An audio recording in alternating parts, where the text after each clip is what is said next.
Welcome back to Infinite Rails. I'm going to do a little tutorial on two tracks crossing each other and how the light system might typically be set up. So if we actually get inside the locomotive here, I can show you kind of what we're going to be expecting to happen.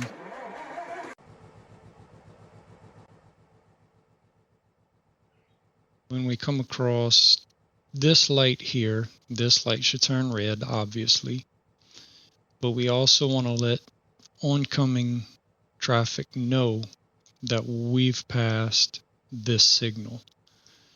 So we would expect this light to turn red and this one to turn yellow. So this yellow light will signify, hey, your next light is red. And this light will signify there's something coming on this line. So if we go ahead and give it a little bit of throttle,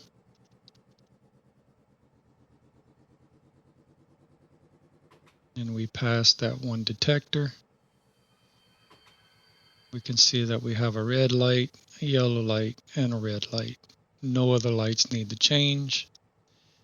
So if we continue on our little journey, now obviously what would need to happen is when we cross this one, this light needs to turn red. Now because our locomotive is a little bit long, or our train is a little bit longer than the distance between the two blocks, this one will stay red. Now this one has turned yellow and back to red.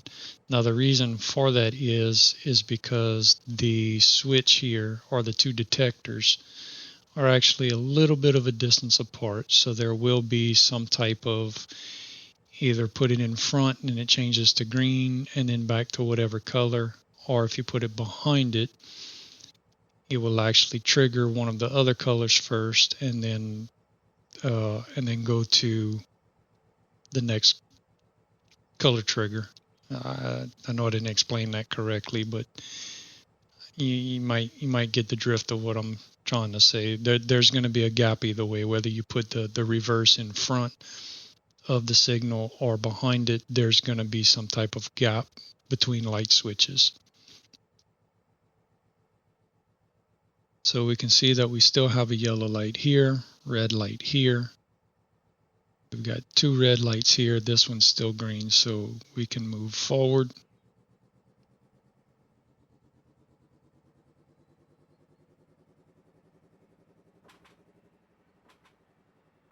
Now once we pass this next detector, we see that that light turns red. I don't want to go too far here. And we can check our other lights. So this one changed to yellow, which is correct because it's saying that our next light is red. This one is still yellow, this one is red, and this one changed to red.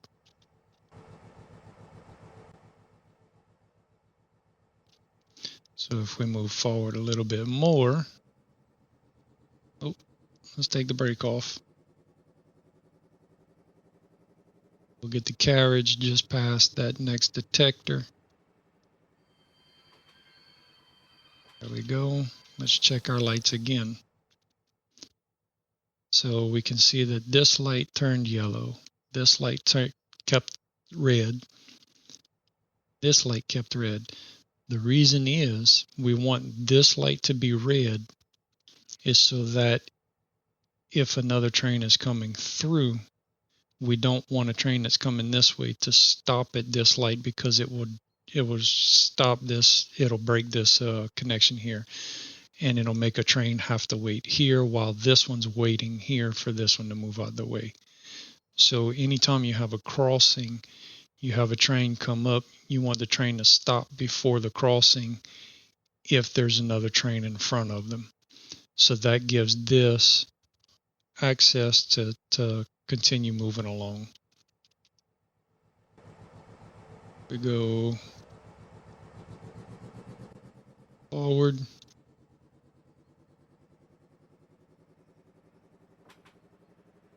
Of course, when we pass that, we want that light to be red.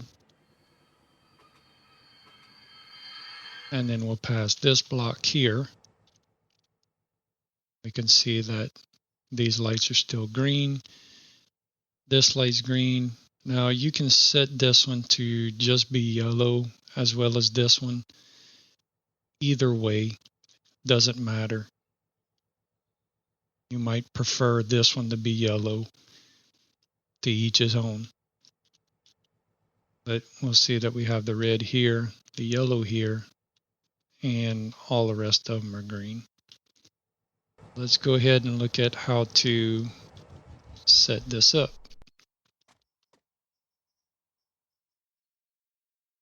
Come over here.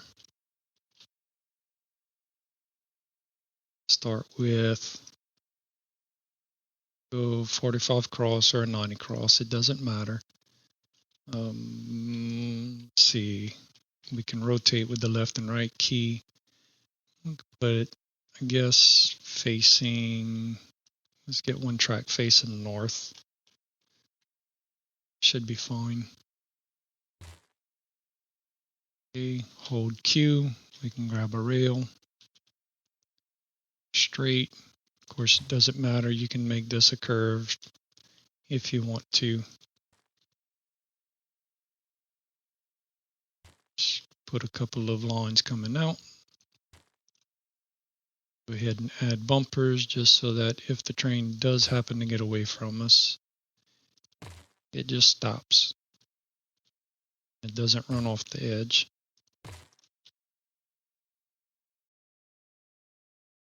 So the next thing that we would want to do is lay down the signals. So here we can, let's say we'll put one here. Now this one isn't necessary. I typically like to use it there depending on what's going on. I have a different setup on the dual track over there, which we'll get to in another tutorial. But for now, I'm just going to use all 4 lights facing that direction. And we'll get 4 more here. Again, this one not really required, but I like to see it.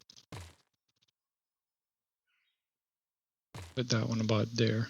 Now obviously these would be spaced a lot further apart, further down the line, but for this scenario, this will be fine. Now we're going to put down our detectors. We can put one going forward and one going in reverse, and we'll do that for each one of these switches.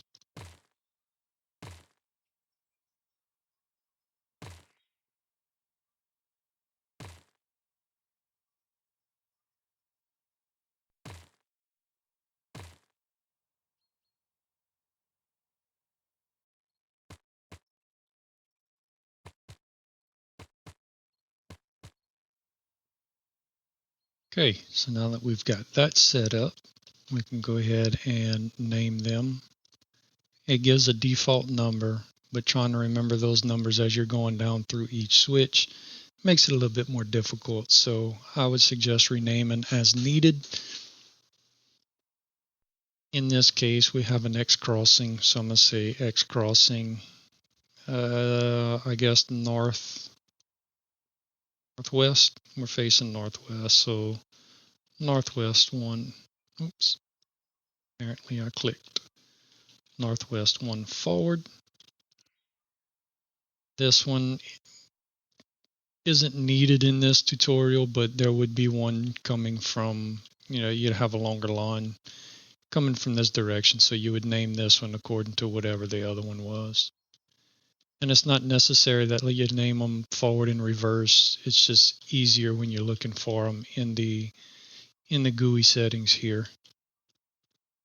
I'm going to call this one X crossing northwest. And this was the 1, but this is reverse. X crossing northwest 2 forward. X crossing northwest reverse to reverse, not east. X crossing northwest 3 forward.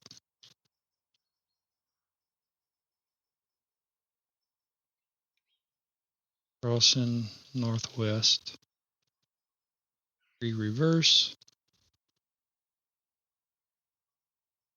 crossing northwest, 4 forward. Okay, this one facing north. Again, this one doesn't matter here, but I would suggest naming it to whatever's coming from this direction. Now we're facing north, so we can say X crossing north 1 forward, crossing north 1 reverse, crossing north 2 forward, crossing north 2 reverse, X crossing north 3 forward,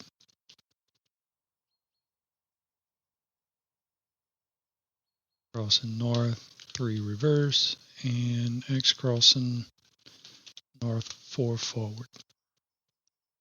It'll make it a little easier to find in our GUIs.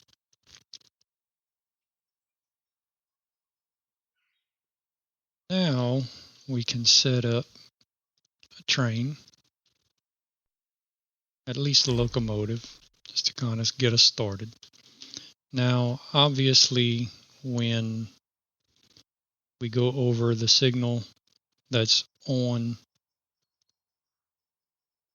the over the detector that's adjacent to the signal, we want that signal to turn red. So that's kind of obvious as to what we want to do. So in this case, we'll say X crossing north 1 forward. We definitely want that one. Now I'm not going to choose reverse just yet because some of these may get a little bit complicated. But we do know that we want these to change to red on any X crossing north and forwards. So we can go ahead and set these.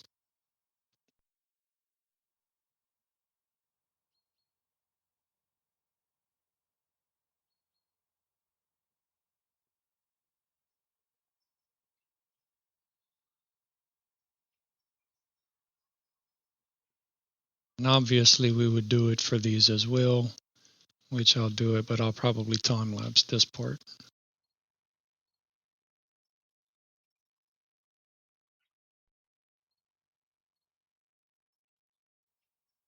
Okay, we have all of our reds set up.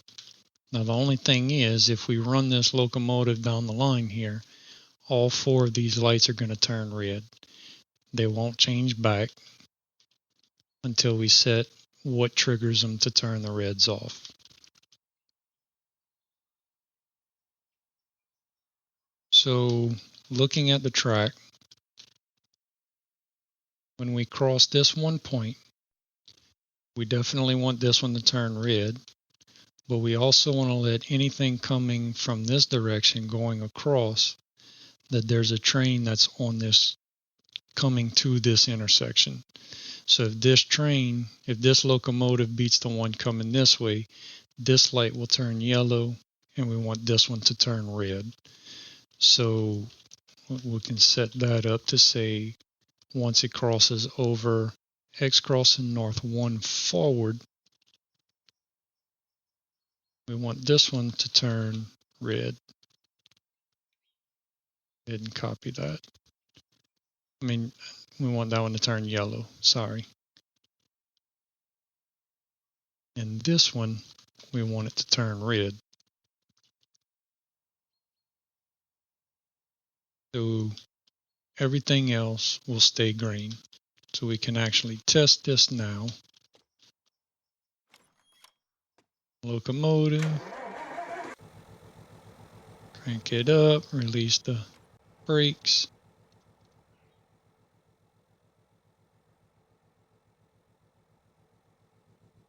Give it some throttle. Once we cross over that first detector, you should see this light turn yellow and this one turn red along with that one. And there we go. Okay, so we know we've got those set up correctly. Now, what do we want it to do when it passes over this one? Well, we've already got that one set up to turn red, so we're good with that one. But we want this one to turn yellow as it passes over the reverse. So we need to cancel out the red one, and then XN north 2 forward. This one needs to change to yellow. So when it reaches the first detector, this one will turn red, and this one will be set to turn yellow, but it can't turn yellow yet until it passes over the one that cancels out the red. As far as all the other lights, this will stay yellow, this will stay red, and all of the other lights will stay green. Go ahead and get back in the train, release the brakes. If we go forward,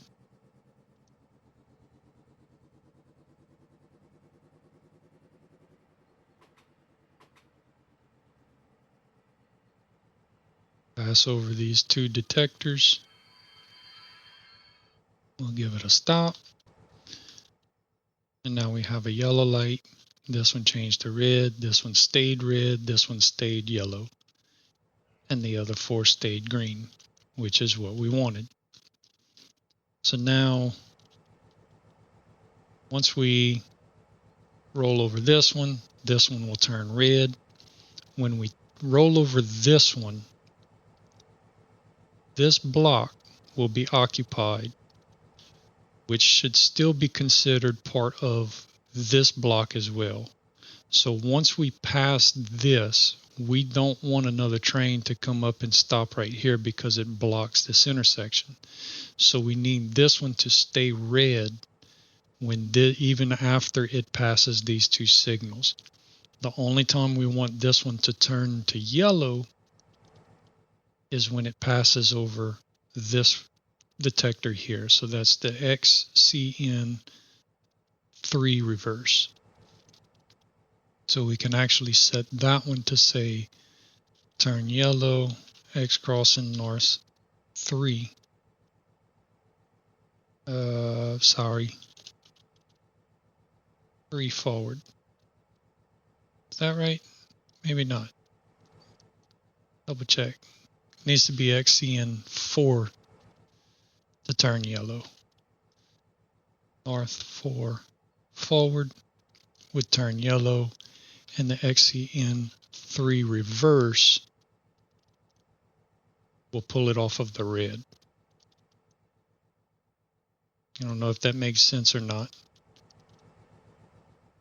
But we don't want this one turning yellow until it's passed over this set of detectors here.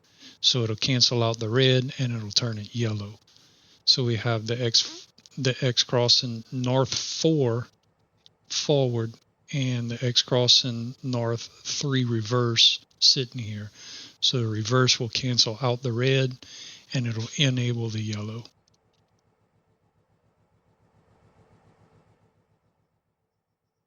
Then we also want this one to turn back green, so it'll have to cancel out the yellow once it reaches the reverse here. So we'll say cancel out the yellow on X3 reverse. So the yellow gets enabled on 2 forward, but it needs to cancel out on 3 reverse. So these two switches here, our detectors here, don't have anything to do with this light. This is basically saying that there is no light here, which is kind of why this extra light might get a little confusing. But from this point to this point should be considered one full block. So that's why we want this light to stay red until it passes here. And we don't want this one changing back to green until it gets here because this light's still red. If we go forward,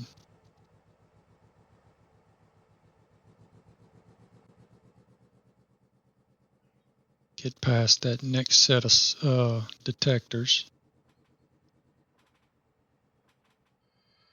Before we do that, let's back up a little bit,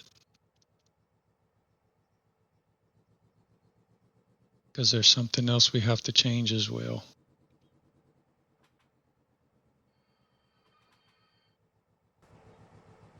So once we pass these detectors, we need to let these lights know that, hey, this track is clear. So when we go forward and we activate the X crossing north 2 reverse, we need to cancel both of these lights out. So at the X crossing north 2 reverse, we need to cancel the yellow and we need to cancel the red.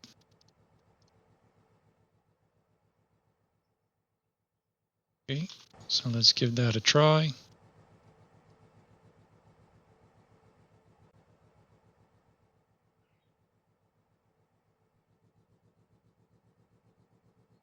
We'll be able to see it from any angle, but we'll be able to see this one turn. So that one went back to green saying, hey, we've tripped that one. And so now this other light should also be green saying, hey, you're clear to go this way. Now this light is still yellow.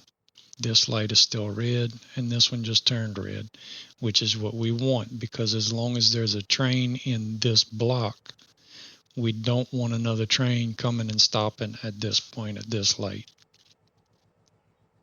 So if we get back in, release the brake, let's give it some throttle,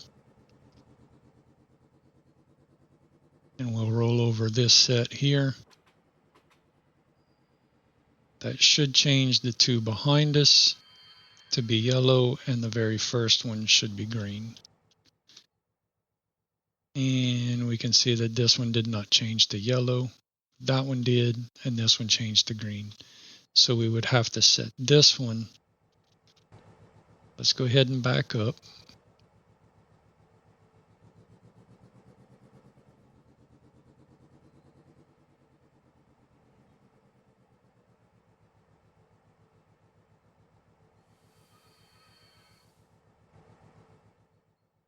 And then we can set this one to be whatever's in the reverse here. So let's say X crossing north 3 reverse.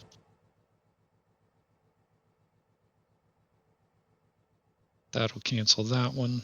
And the X crossing north 4F should turn it yellow.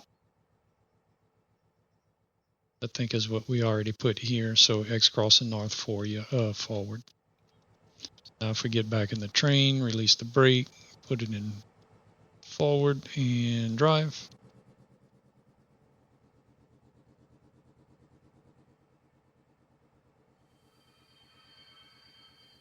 That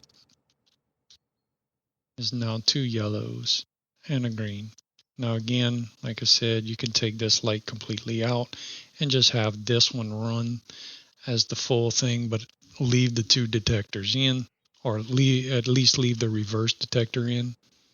Maybe not the forward. If you take the light out, take the forward one out and put a reverse in. That way when the train rolls over this detector, these lights operate accordingly. And these lights operate according to that switch. And you would do the same thing with this set, to where this one, this detector, the one going forward, would trigger these 2 lights. And one thing we can check now is, because we have a train stopped on the other side of this light, this one's yellow, sorry, this one's green. So if we have another loco, let's put another locomotive there. When it passes this one detector, of course, this one's going to turn red, sorry. but we want this one to turn red and this one to turn yellow. So how do we do that? Well, we can take that detector and say X crossing northwest, 1 forward. We want this one to turn yellow when that one triggers. And we want this one to turn red when it triggers.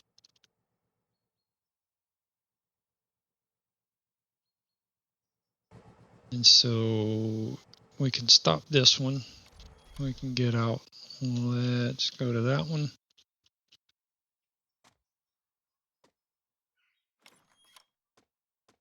Start it up. Put it in forward. Release the brake.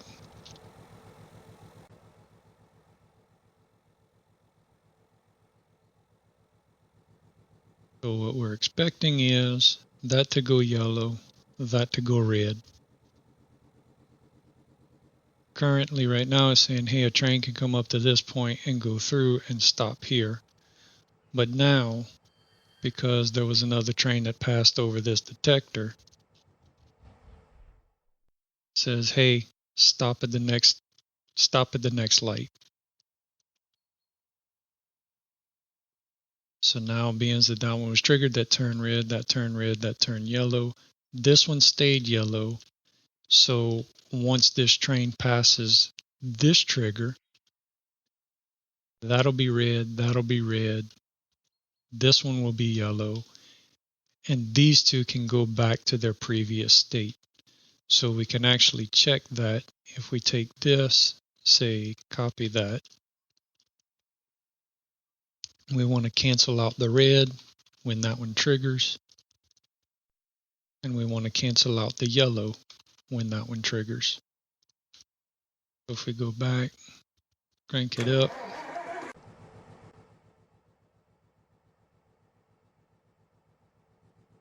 Give it some throttle.